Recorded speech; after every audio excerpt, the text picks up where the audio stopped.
have your lunch, but we also figured we're going to do the lightning rounds here as you continue to do your lunch. And just a quick reminder to please pay a visit to our friends in the back there who have come all the way here to help us and talk to you. So thank you, and I'll pass it over now to Noelle, but I would like to ask the people that are presenting the lightning rounds to come down here. Sorry, it's okay. You can take your time. Okay.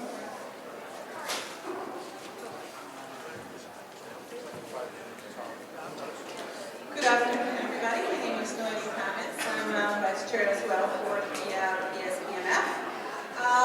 Thank you again, everybody, for coming today to our forum session 2019. We really hope you are enjoying the session today and learning from all the sharings and experiences that our speakers have presented today. So there's more to come, so hopefully at the end of the day will be a whole bunch of new learnings that we can put in practice. Sorry. Okay, so for those of you who have joined the forum in previous years, we usually like to do a lightning round where different municipalities or different organizations just quickly share some of the key successes or stories that they are working on right now, and it just help us to have an idea in terms of what others are doing, and if you want to ask further questions down the road, that's also important for them. For those who are new to the forum, so this is part of our program, so as well, like I said, you can learn more about others, what they're doing, and share those experiences. Usually what we have is different municipalities representing, and in about 3 minutes or 3 slides will tell us the story, so to learn more about them. So without any further ado, then we're going to... Sorry, just that people in the back can't hear, so I don't know if you raise your voice. Okay, is that better? Good? Okay. All right, so just a quick recap then for those at the back. The lightning rounds, basically, it's an opportunity to share with other municipalities in a very short period of time some of the key successes or activities that they are currently working on. So if some of you have any further questions after the presentation, you're free to reach out to any of those people. So without further ado, we're going to start the lightning rounds. And let's give them a round of applause.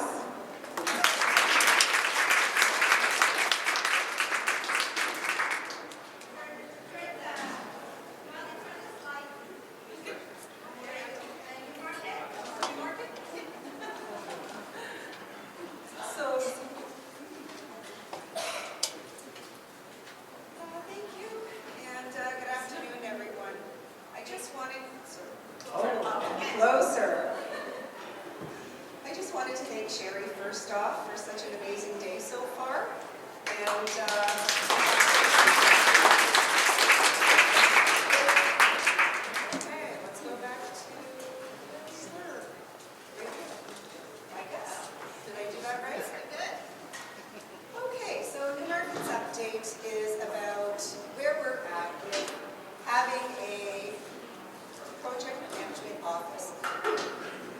So right now, we are in the midst of developing what we call a modern IT PMO. And we're focusing on strategic outcomes as opposed to using, I'll say, what our keynote speaker, Brian Detler, had said about waterfall versus agile project management. We're actually developing kind of a combo. And how I'd like to explain this, excuse me, is that we are not focusing just on the on-time budget and scope. To me, they're foundational. That's accepted. We're focusing on more strategic outcomes. So we've hired 2 PMs. We've established a PMO mandate with our leadership team, and we're in the midst of developing our business plan. And we're looking at more results-driven objectives that deliver value and benefit to all our projects.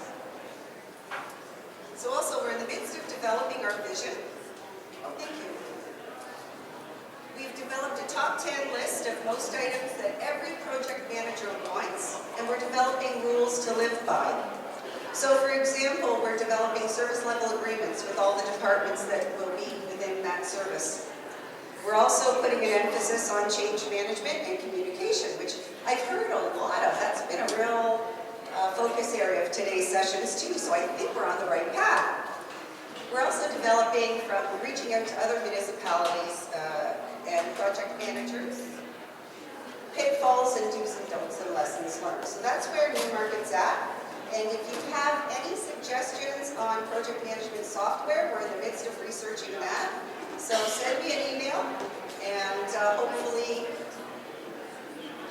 your lessons learned can help us to implement a new software solution for you.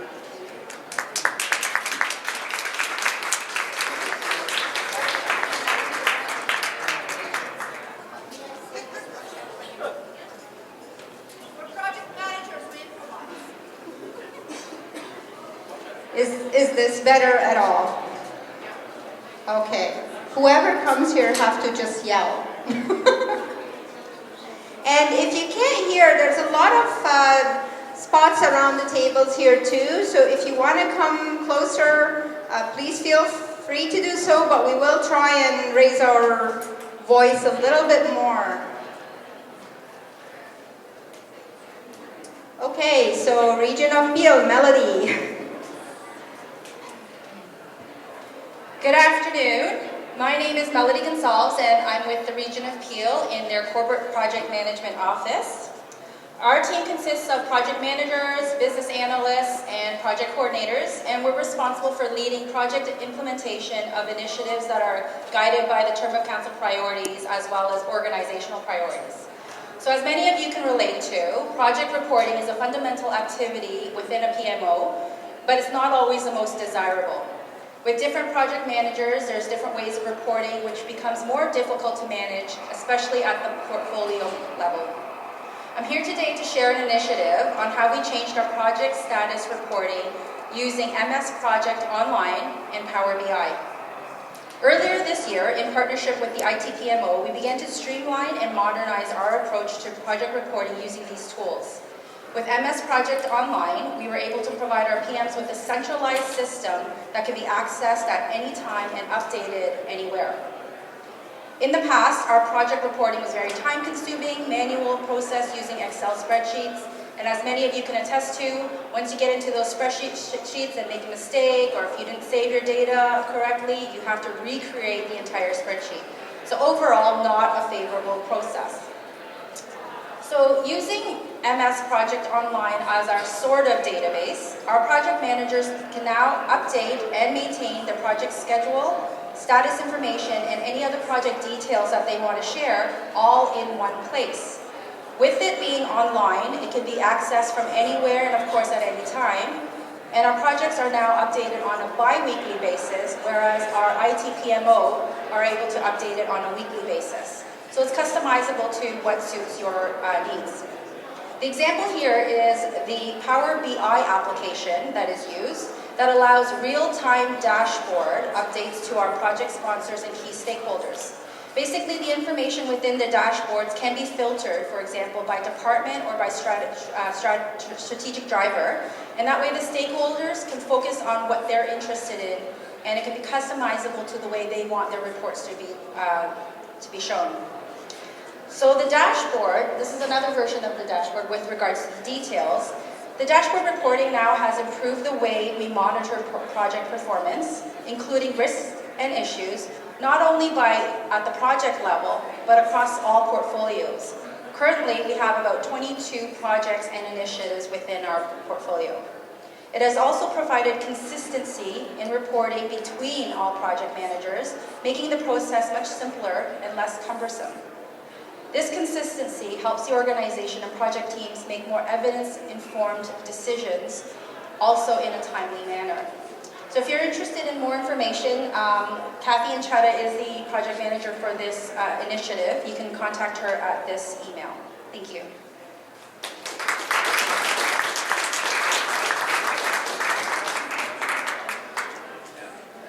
Thank you very much. Town of Whitby.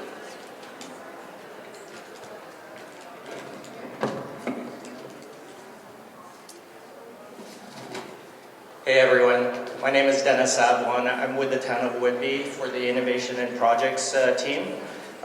Just wanted to give you a little bit of information at the town. I've only been with the town for about a year, but we also had a new CAO come into the town like a little bit more than 2 years ago.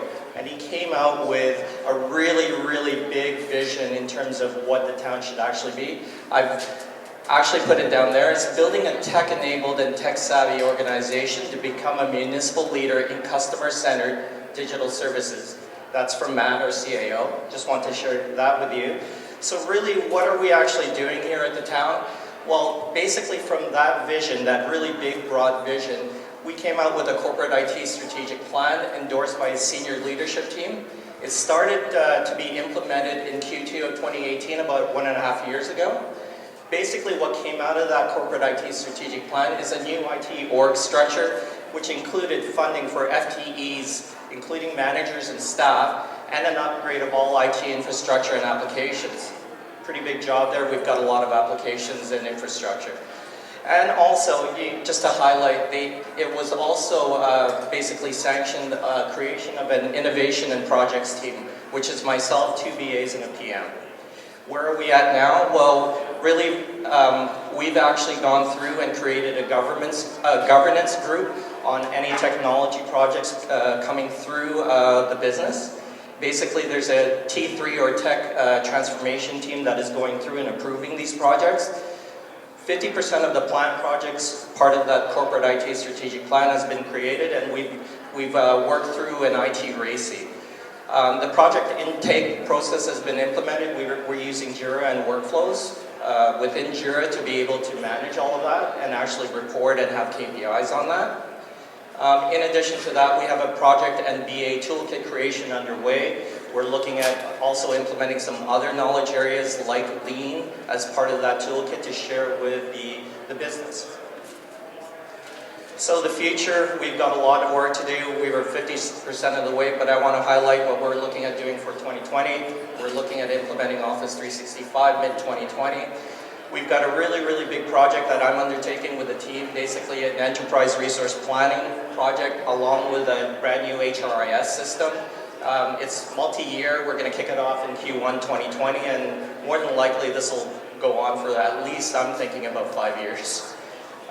We're also working on kicking off a customer service strategy study, Q1 2020, which is really, really looking at how do we deliver value back over to the business, or to the business and to our key stakeholders, which are the citizens. It's going to be a multi-year program, and we're going to take a look at it enterprise-wide, all the different touch points with our citizens. I've got my contact information there. If you have it or want any more information, I'd be happy to share that with you. Thank you. Thank you very much. And last but not least, here front. Good afternoon. Oh, I think I'm a little too loud, sorry. My name is Monica Mattel-Souza, and I'm an IT project director for the City of Toronto.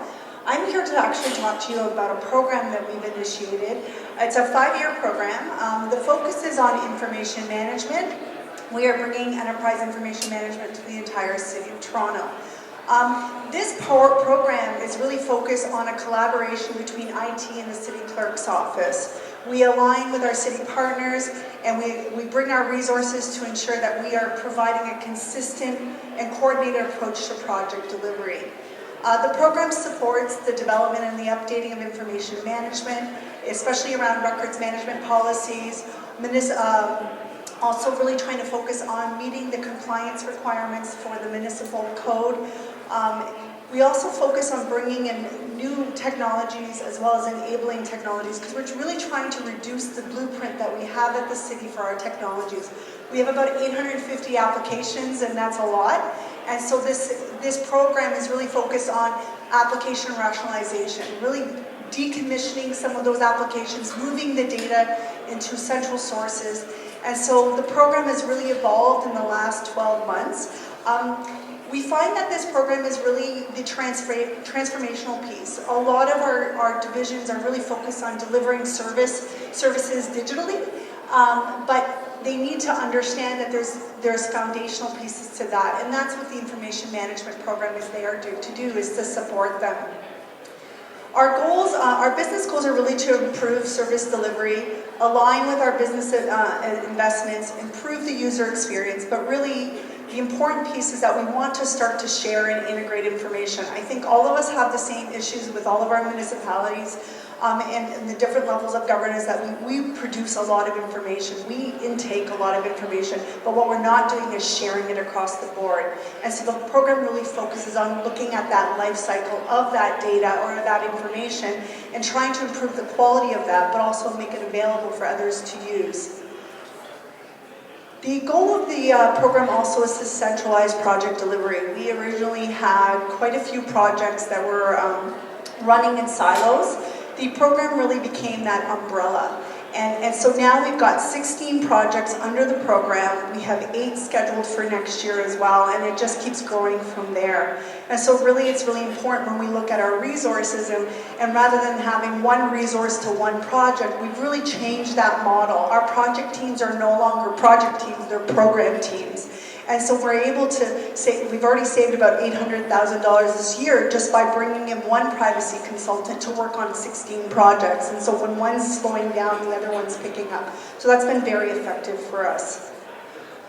We really have been focusing also on 3 pillars in the program. The people, how do we make people aware of their information management requirements? How do we communicate effectively? How do we educate and train people, not just on the technology that they're bringing in, but actually what happens when there's an information breach? What are you supposed to do? And really, none of the projects, all projects will have business transformation with it. But they come into the project mainly paper-based. They're delivering a service to the public where they're taking forms or collecting information. But by the end of the project, the intention is that we're reducing that blueprint to 80% electronic. And so our key KPIs are very, very strategic to try and transform the city. From a policy procedures perspective, our projects always start off as a pilot to allow us to establish any new policies or frameworks we need to bring into place. And once that's in place, then we have this motto where we say, we think big, we build small, but then we're scaling fast. So once the policies are in place, once the training's in place and the technology's in place, we're able to change our service delivery from more traditional to agile. So it's a service-based project delivery. These are the technologies we're focusing on. There's 6 areas. I have no time to go through any of these, but I think the important piece is that for your organization, the City of Toronto has been working collaboratively with the province and other organizations to be able to bring these technologies in. Our procurement allows piggybacking. So please, come look at our contracts. You may need your own e-signature contract, and we have one in place where it allows you to piggyback. And so that's the difference in the program lens, is we're able to look at it for an enterprise, but also collaboration with other governments. Our target benefits are based on all of our 16 projects collectively. So rather than trying to convince everybody on a return on investment on one project, we bundled it all together to be able to show a higher value return. We do a lot of time trials, and the focus is to try and figure out what our target is and then what our end result is. I'm not going to go through the benefits just because I think I'm out of time, but I think one of the biggest pieces that what we've been able to demonstrate is in 4 years, we're able to, through the projects that have been selected for the next 5 years, we'll be able to bring $21 million in cost avoidance and savings. And so that's a very big number for all of us that are starting to realize that we have to do less with more. And so based on all of our projections and the costs of the projects, collectively, our return on investment is $10 million. So the last thing I just want to say is that we do have a community of practice where we do invite quarterly all of the different organizations across Ontario to come and participate. And so if anybody's interested in joining that collective, just let me know and we'll make sure you're invited to the next session. Thanks.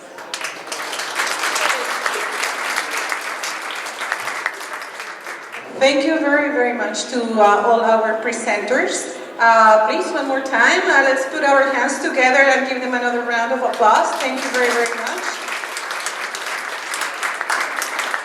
And I just want to mention that, as you can see, it's just a few minutes that people and other organizations have to share, but it's important for us to be aware of that. So with that, I invite you to please bring forward and contribute to this part of our agenda, our traditional agenda, so we can know more about what others or other organizations are doing through the different forums that we have in the year. So please contact any of the STD committee members and put your hand forward to come and share your good stories with everybody else.